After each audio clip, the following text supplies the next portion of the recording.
এই cricket coaching সেন্টারে গত 20 বছর ধরে ক্রিকেটার তৈরি কাজ করছেন coach Uday Bhanu Bandyopadhyay. Friends of the স্টেডিয়ামের এই ক্রিকেট একাডেমিটি এখন গভীর সংকটে। সরকার পরিবর্তনের পর ক্লাবের ফুটবল একাডেমির মাঠ হাতছাড়া। তাই ফুটবল ও ক্রিকেট অনুশীলনের মাঠ এখন এই একটাই। ফলে মাঠে পিচ তৈরি করা সম্ভব হচ্ছে না। আর তাই এই ক্ষুদে ক্রিকেটারদের ভরসা একমাত্র নেট প্র্যাকটিসে।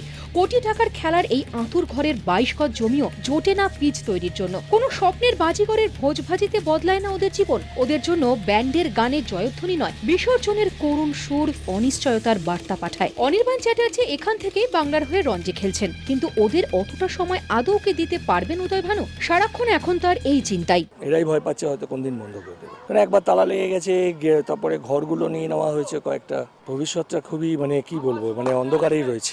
যখন সার্কাসের ক্লাউনের পোশাকের তাপ্পির মতো স্পন্সরের লোগো লাগানো জার্সি পরে খেলতে নামেন লক্ষ্মী মানুষরা, তখন ভবিষ্যতে লক্ষ্মী মানুষদের জোটে না কোনো স্পন্সর। কোটি টাকা অবধি পৌঁছতে পৌঁছতে এই নেটের না দম বন্ধ হয়ে শেষ হয়ে যায় ওদের স্বপ্নগুলো। ওদের ভবিষ্যৎটা যে ক্রমশই ঝাপসা দেখাচ্ছে।